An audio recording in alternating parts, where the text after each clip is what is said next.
معصیت چھڑوا جاتی ہے، صحبت اللہ والوں کی اپنا رنگ دکھا جاتی ہے۔ سلام اللہ تعالی وخرجا وقال رسول الله صلى الله عليه وسلم عليكم بسنتي وسنة الخلفاء الراشدين المهديين عضوا عليها بالنواجذ أو كما قال رسول الله صلى الله عليه وسلم جو فلسفیوں سے کھل نہ سکا اور نقطہ بروں سے حل نہ ہوا، جو فلسفیوں سے کھل نہ سکا اور نقطہ بروں سے حل نہ ہوا، وہ راز کملی والے نے بتلا دیا چند اشاروں میں۔ گرامی صدر جناب صدر راجستھان کے نامی گرامی ممتاز علماء کرام، بزرگان قوم، نوجوانان ملت اور آج کے ننھے منھے طلباء، کل مستقبل کے ہونہار علماء اور اسلامی معاشرے کی اصلاح میں کلیدی رول ادا کرنے والی معزز خواتین حضرات، آپ کے عظیم الشان اجلاس میں شرکت خود میرے لیے باعث سعادت ہے۔ بھائی بخاری شریف کے حدیث سنا رہا ہوں، میں بار بار دیکھ رہا ہوں، اشارے سے منع کر رہا ہوں۔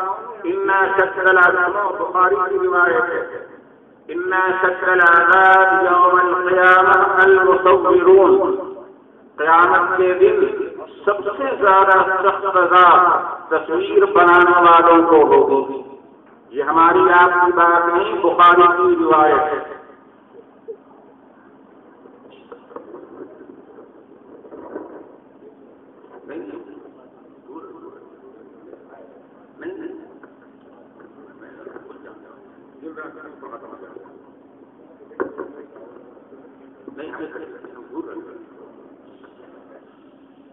حضرات، آپ کے عظیم الشان اجلاس میں شرکت خود میرے لیے باعث سعادت ہے، اور یہاں بیتے ہوئے لمحے میری زندگی کے حسین لمحوں میں ایک نئے باب کا اضافہ ہے۔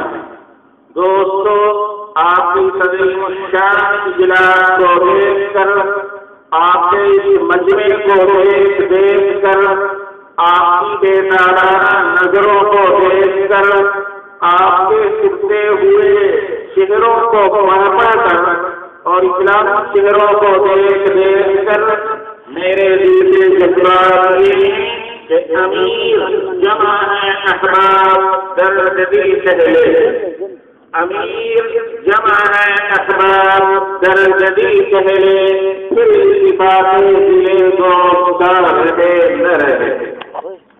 حضرات، خالق کائنات نے یہ زمین بنائی، آسمان بنایا، چاند، سورج، ستاروں کا یہ حسین نظام قائم کیا۔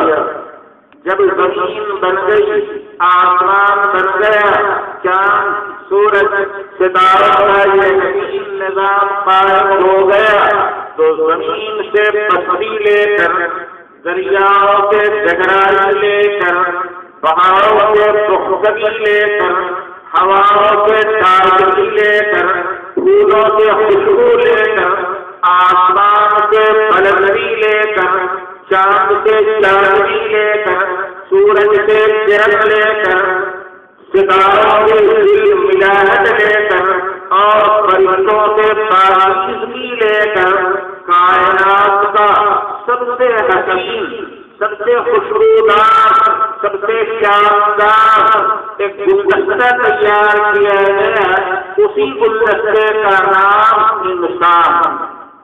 بلا شبہ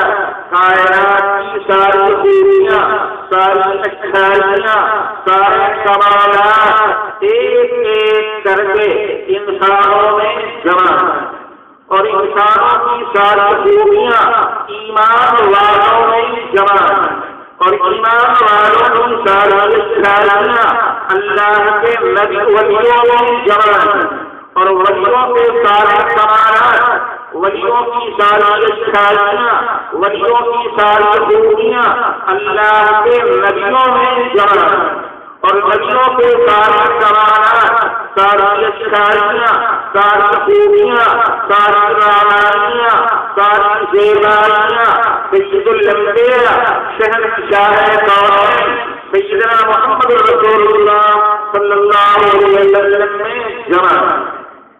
حضرات، اگر اس زمین میں وسعت ہے، یہ زمین لمبی اور چوڑی ہے، تو میرے آقا کے سینے کے صدقے میں، اگر دریاؤں میں گہرائی ہے تو میرے آقا کے سینے کی گہرائی کے صدقے میں، اگر پہاڑوں میں پختگی ہے تو میرے آقا کے ارادوں سے پختگی کا اثر ہے، اگر پھولوں میں خوشبو ہے تو میرے آقا کے پسینے کے صدقے ہے۔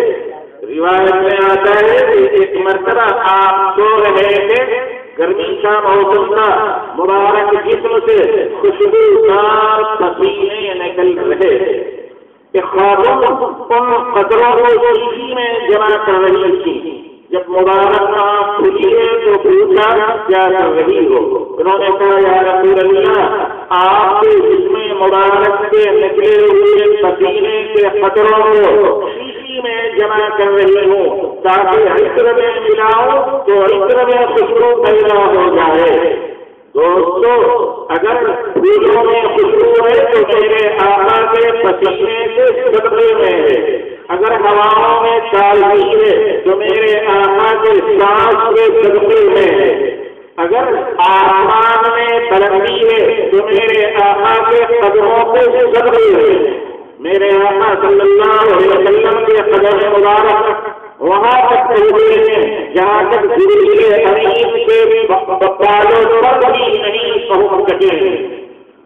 معراج کی حدیث میں یہ واقعہ آیا کہ جب حرم مکی سے مسجد اقصی تک اور مسجد اقصی سے پہلے آسمان تک، پہلے آسمان سے دوسرے آسمان تک، دوسرے سے تیسرے تک، تیسرے سے چوتھے تک، چوتھے سے پانچویں تک، پانچویں سے چھٹے تک، چھٹے سے ساتویں تک سیدنا جبریل امین ساتھ رہے۔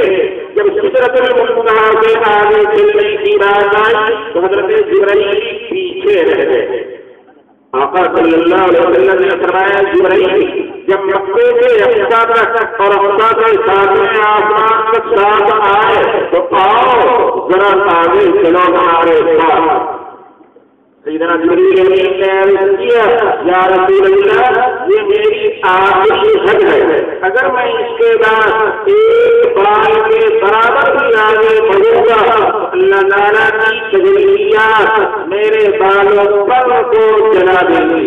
یا رسول اللہ، اس کے آگے میں نہیں جا سکتا، اس کے آگے تو آپ ہی جا سکتے ہیں۔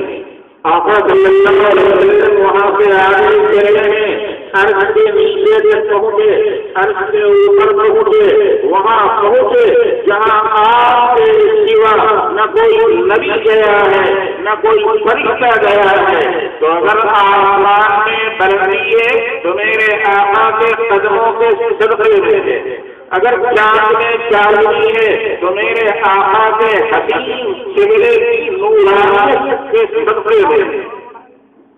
دوستو، یہ صرف میرا بیان نہیں ہے، آئیے دلائل کی روشنی میں دیکھتے ہیں۔ سیدہ عائشہ صدیقہ رضی اللہ تعالیٰ عنہا فرماتی ہیں کہ ایک مرتبہ سرکار کے کپڑے پھٹ گئے، میں پڑوسن سے آ کے سوئی مانگ کر لائی کہ آقا کے کپڑوں کو سل دو۔ اتفاق سے وہ سوئی میرے ہاتھ سے ٹوٹ کر گر گئی۔ کمرہ چھوٹا تھا، کمرے میں تاریکی تھی، روشنی اور لائٹ کا کوئی نظر نہیں تھا، سوئی مجھے نظر نہیں آ رہی۔ اتنے میں سرکار تشریف لائے، آپ کے چہرے سے نکلنے والی روشنی سے سارا کمرہ جگمگ جگمگ ہو گیا، روشن ہو گیا، مجھے سوئی نظر آ گئی۔ میں نے مسکراتے ہوئے سوئی کو اٹھا لیا، مسکرانا اشارہ اس طرف یا رسول اللہ، آپ کے حسن کا کوئی جواب نہیں ہے۔ یاد رکھیے، بیوی کسی شوہر کے حکم سے قائل ہو جائے تو بہت مشکل ہے۔ اپنے آگے اپنے میاں کو سونے نہیں لانا، نظر میں نہیں بتانا، یعنی اس کے حکم کی وہ قائل نہیں ہو سکتی ہے۔ یہ تو حضور اکرم صلی اللہ علیہ وسلم کا معجزہ ہے کہ آپ کے حکم کی قائل اما عائشہ صدیقہ رضی اللہ تعالیٰ عنہا دوسری حدیث میں فرماتی ہیں کہ مصر کی عورتوں نے حضرت یوسف علیہ السلام کو دیکھا تھا تو پھلوں کے بجائے اپنی اپنی انگلیاں تراش لی تھی۔ اگر وہ میرے یوسف مدینے کے سرکار شہنشاہ دو جہاں سیدنا محمد رسول اللہ صلی اللہ علیہ وسلم کو دیکھ لیتی تو دل کے ٹکڑے ٹکڑے کر لیتی۔ بڑے مشہور صحابی ہیں جابر بن سمرہ رضی اللہ تعالیٰ عنہ، وہ فرماتے ہیں کہ ایک مرتبہ سرکار چاندنی رات میں سرخ دھاری چار جبہ مبارک پہنے ہوئے بیٹھے تھے۔ کبھی میں چاند کو دیکھتا، کبھی آقا کے چہرے مبارک کو دیکھتا، لیکن دونوں میں کون زیادہ حسین ہے؟ چاند پر نظر پڑتی تو چاند کی چادری ساری دنیا کو روشن کر رہی تھی، جگمگا رہی تھی، لیکن جب آقا کے چہرے پر نظر پڑتی تو آقا کے چہرے سے نکلنے والی روشنی کی کیفیت ہی کچھ دوسری تھی۔ میں فیصلہ نہیں کر پا رہا تھا کہ ان دونوں میں کون زیادہ حسین، کون زیادہ خوبصورت ہے۔ دیکھتے دیکھتے میں اس نتیجے پر پہنچا کہ چاند میں چاندنی بظاہر زیادہ ہے مگر خود چاند میں کام ہے، دھکا ہے۔ آج بھی آپ دیکھ سکتے ہیں 14 کی رات ہو یا کوئی اور رات ہو کہ چاند میں ایک داغ ہے، چاند میں دھکا ہے، مگر میرے آقا صلی اللہ علیہ وسلم کے چہرے پر کوئی داغ نہیں، کوئی دھکا نہیں۔ آقا صلی اللہ علیہ وسلم کا چہرہ تو ایسا چہرہ تھا کہ نہ خدا نے اس سے پہلے کسی کا بنایا نہ آئندہ بنائے گا۔ وہ چہرہ تو محمد رسول اللہ صلی اللہ علیہ وسلم کے لیے اللہ نے ریزرو کیا تھا، جس میں سچ والے کہنے والے نے رخ مصطفیٰ ہے وہ آئینہ کہ ایسا دوسرا آئینہ، رخ مصطفیٰ ہے وہ آئینہ کہ ایسا دوسرا آئینہ، نہ ہمارا بشر خیال میں نہ دکان آئینہ سوال۔ ہم سوچ بھی نہیں سکتے کہ رسول اللہ صلی اللہ علیہ وسلم کا یہ چہرہ کسی اور کا چہرہ ہو سکتا ہے؟ نہیں، یا رسول اللہ صلی اللہ علیہ وسلم کے چہرے کے حسن کو، آپ کے چہرے کی کڑک کو، بناوٹ کو، اس کے حسن کی آخری حد کو ہم سوچ بھی نہیں سکتے ہیں۔ اللہ نے تو بس آدمی پر ابتدا کی اور آدمی پر اس کی انتہا کر دی ہے۔ رخ مصطفیٰ ہے وہ آئینہ جب ایسا دوسرا آئینہ، نہ ہمارے بسر خیال میں نہ دکان آئینہ۔ یہی نہیں کہ رسول اللہ صلی اللہ علیہ وسلم کے چہرے انور کا یہ حال زندگی تک باقی رہا ہو، نہیں، دنیا سے ظاہر پردہ فرمانے کے بعد آج بھی پورا جسم مبارک چہرے انور من محفوظ ہے، اس میں کوئی تبدیلی، کوئی چینجنگ نہیں ہوئی ہے۔ 1400 سال نہیں، 14,000 سال گزر جائے، 14 لاکھ سال گزر جائے، مگر میرے آقا کے جسم مبارک میں کوئی تبدیلی نہیں ہو سکتی۔ آقا صلی اللہ علیہ وسلم اس طرح کل مدینے کی سطح پر زندہ تھے، آج بھی قبر اکبر میں زندہ ہے۔ ونبی اللہ اللہ کے نبی صلی اللہ علیہ وسلم زندہ ہے، ان کو اللہ تعالیٰ خاص روحی عنایت فرماتے ہیں۔ دوسری حدیث ان اللہ حرم علی الارض ان تأکل بساد الانبیاء، اللہ تعالیٰ نے زمین پر یہ بات حرام کر دی ہے کہ وہ نبیوں کے جسم کو کھائے۔ نبی اکرم صلی اللہ علیہ وسلم کا جسم مبارک من محفوظ ہے، اسی لیے جب کوئی روضہ اقدس کے پاس صلاۃ و سلام کا نظرانہ پیش کرتا ہے تو آپ خود سنتے ہیں، اس خوش نصیب کو پہچانتے ہیں اور اس کے سلام کا جواب دیتے ہیں۔ اور اگر کوئی ضرور سلام سے سلام بھیجتا ہے تو جیسے آج جاسوسی طیارے ہوتے ہیں، ڈرون طیارے ہوتے ہیں کہ وہ دنیا کا چکر لگاتے رہتے ہیں اور واقعات حالات کی منظر کشی کر کے اپنے سینٹر کو بھیجتے ہیں کہ وہاں سے اس کا نشریہ ہوتا ہے۔ بالکل اسی طریقے سے سمجھیے کہ ان للہ ملائکۃ سیاحین یبلغون من امتی السلام، اللہ تعالیٰ کے کچھ فرشتے ہیں جو پوری دنیا میں گھومتے رہتے ہیں، جب کوئی بندہ صلاۃ و سلام کا نذرانہ پیش کرتا ہے تو وہ رک جاتے ہیں، اس بندے کے نام، اس کے والد کے نام، اس کے دادا کا نام مکمل ایڈریس کے ساتھ وہ صلاۃ و سلام کو پیش کرتے ہیں اور ہفتے میں 2 دن بارگاہ عالی اس کو پیش کرتے ہیں۔ یا رسول اللہ پتہ پورتے فلاں بندے نے فلاں وقت میں آخر سلام و سلام کا نذرانہ پیش کیا ہے، آقا صلی اللہ علیہ وسلم خوش ہوتے ہیں اور اس کے سلام کا جواب دیتے ہیں۔ بالکل اسی طریقے سے زندہ ہے۔ اب ذرا ایک حقیقت کی طرف اور دیکھیے، آقا صلی اللہ علیہ وسلم کا جسم مبارک عرش اعظم سے زیادہ نازک اور عرش اعظم سے بہتر، اس لیے کہ اللہ تعالیٰ نے عرش اعظم کو بھی پیدا کیا اور آقا صلی اللہ علیہ وسلم کے جسم مبارک کو بھی پیدا کیا ہے۔ عرش اعظم بھی مخلوق ہے مگر وہ محبوب نہیں ہے۔ رسول اکرم صلی اللہ علیہ وسلم مخلوق ہے مگر اللہ کا محبوب ہے۔ محبوب سے بڑھ کر کسی کا درجہ نہیں ہوتا، تو رسول اکرم صلی اللہ علیہ وسلم کا جسم مبارک عرش اعظم سے بھی زیادہ افضل ہے، زیادہ بہتر ہے۔ بلکہ اور کرانے کے لیے قبر مبارک کی وہ مٹی جو بلا واسطہ ڈائریکٹ جسم مبارک سے مل رہی ہے، وہ مٹی بھی عرش سے زیادہ نازک، اس لیے کہ عرش پر اللہ تعالیٰ کی تجلیات ہے۔ اللہ تعالیٰ کا کوئی جسم نہیں، اللہ سے کوئی باڈی نہیں ہے، اللہ کے ہاتھ نہیں، پیر نہیں، سر نہیں، چہرہ نہیں، کچھ بھی نہیں، اس لیے کہ اللہ تعالیٰ کو نور محض، نور کا کوئی جسم نہیں ہوتا، نور کی کوئی باڈی نہیں ہوتی ہے، اللہ کا کوئی جسم نہیں۔ اللہ تعالیٰ کی تجلیات، اللہ کے انوار عرش اعظم پر پڑتے ہیں۔ یہاں قبر مبارک کی مٹی رسول اکرم صلی اللہ علیہ وسلم کے مبارک جسم سے مل رہی ہے، تو افضل سے ملنے والی مٹی بھی افضل ہوگی۔ یقیناً جو مٹی رسول اللہ صلی اللہ علیہ وسلم کے جسم مبارک سے مل رہی ہے وہ عرش سے بھی زیادہ نازک ہے۔ اسی لیے کہنے والے نے کہا اور سچ رہا ہے، عرش پر اگر فرض بھاری ہے تو ہے اس خواب سے، عرش پر اگر فرض بھاری ہے تو ہے اس خواب سے جس میں محو خواب ہے کون مقامات تاجدار۔ حضرات پھر مدینے کی سرزمین اور مدینے کی پوری زمین بے شک لائق ہے کہ اس کو آنکھوں میں بسایا جائے۔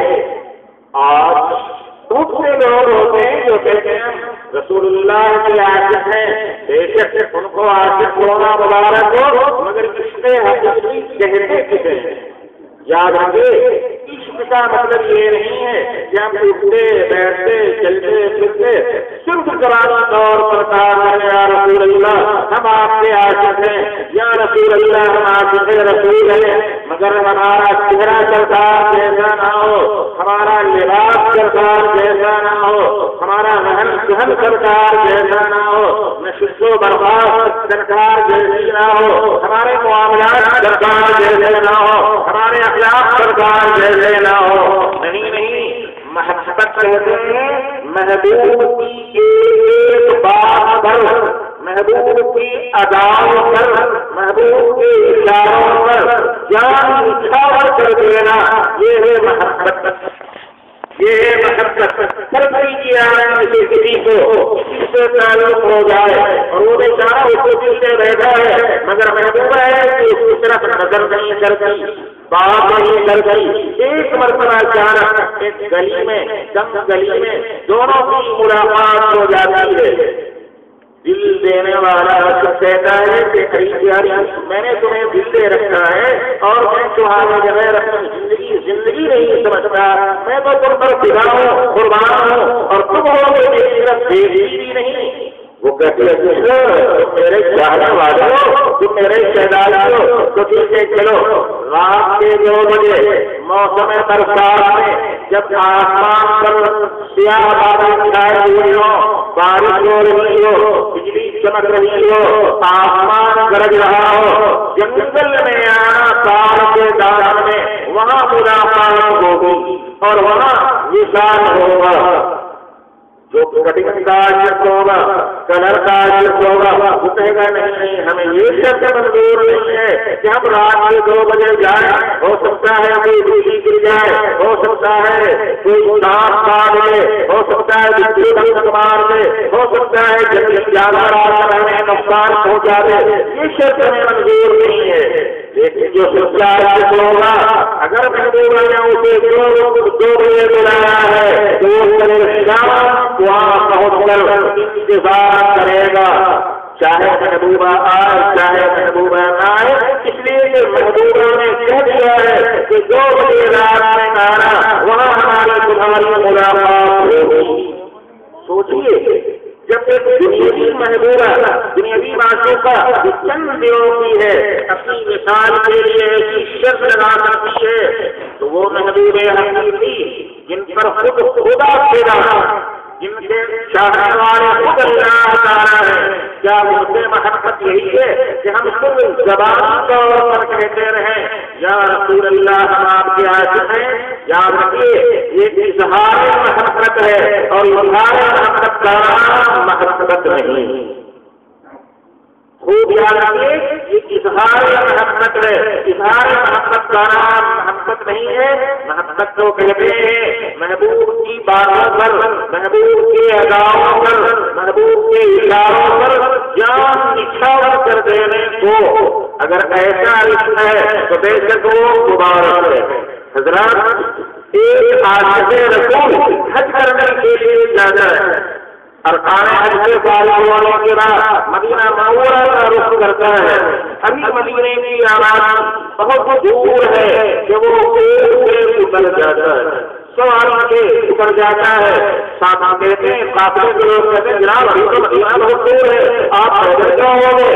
انہوں نے کہا نہیں میرے محبوب کا دیار نبی کا آنے والا ہے میں سوار ہو کر مدینہ نہیں جا سکتا. پھر انہوں نے جوتے چپل لکڑے نکال لیے.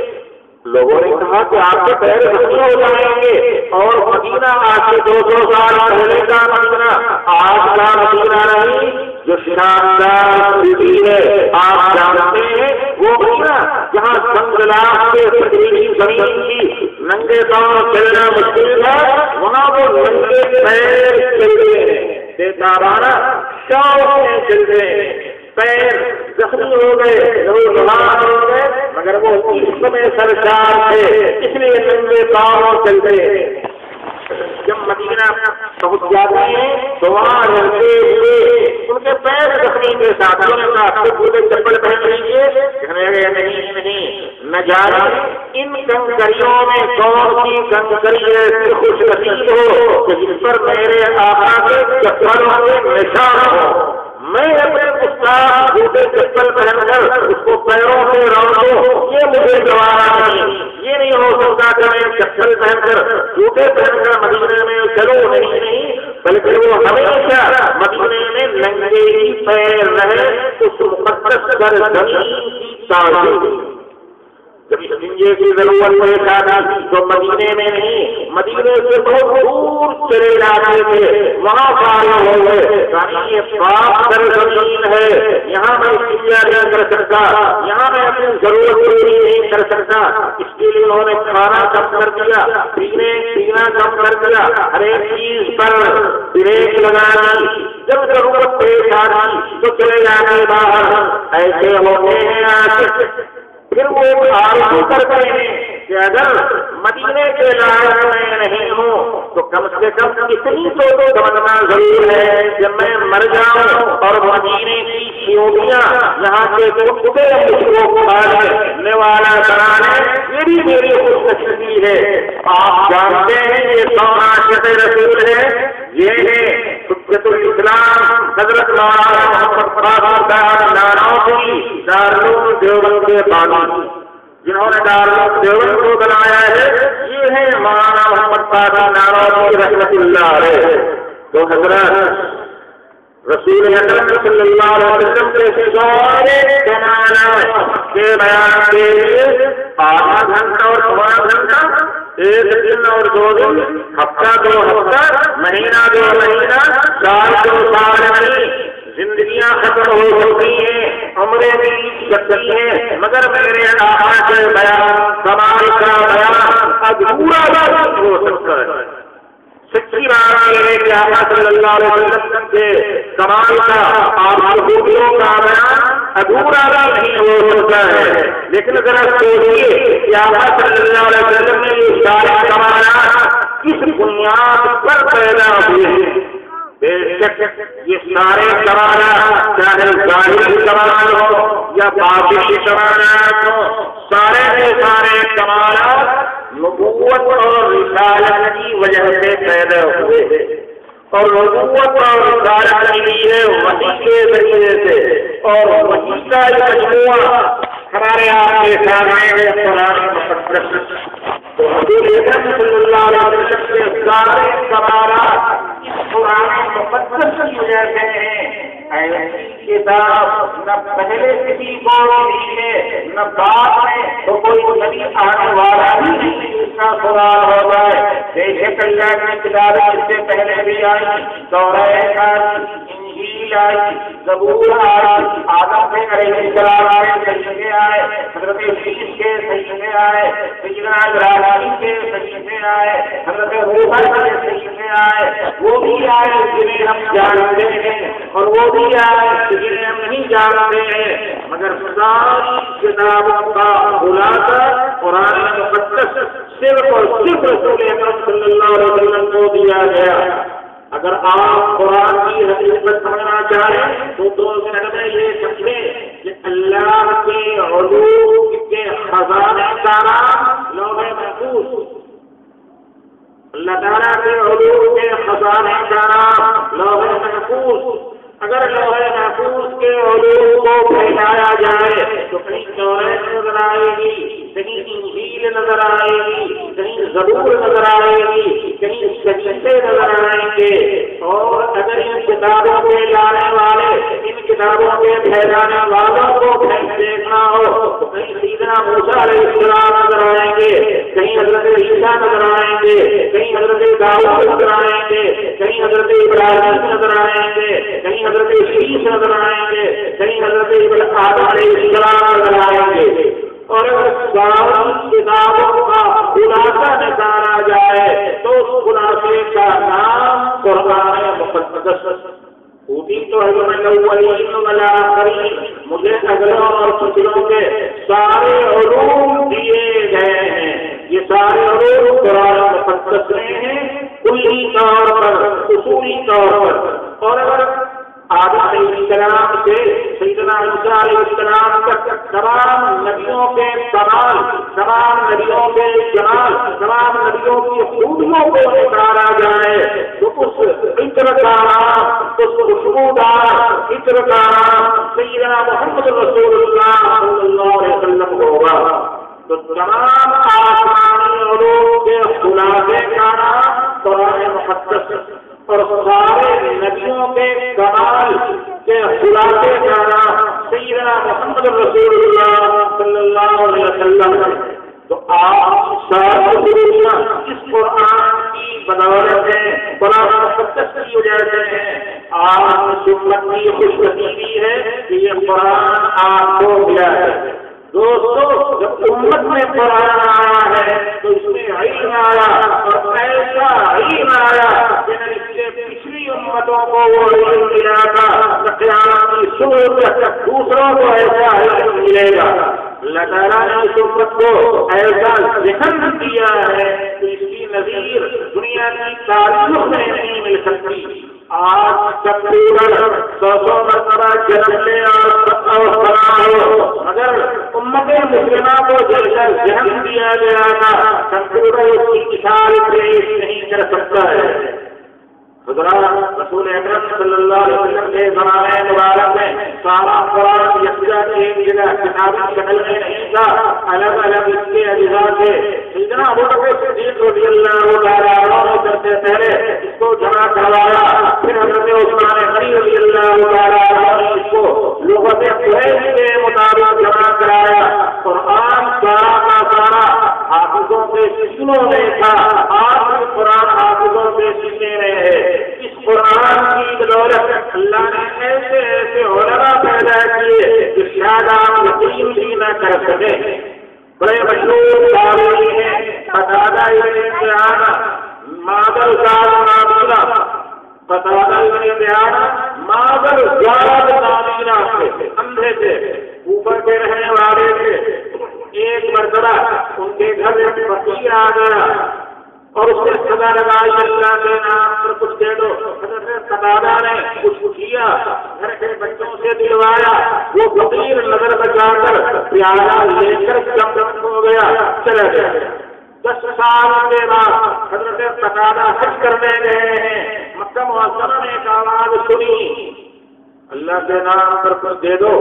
قتادہ نے کہا صاحب القضاء ہذا، اتنی پیالے کا چور ہے پکڑو، یہ ہے پیالہ کا چور، اسے پکڑو. جب فقیر کو پکڑا گیا اس سے تحقیق کی گئی تو اس نے اقرار کر لیا کہ 10 سال پہلے ہم نے کوفے میں پیالہ چرایا. ایک مرتبہ کی آواز کے بعد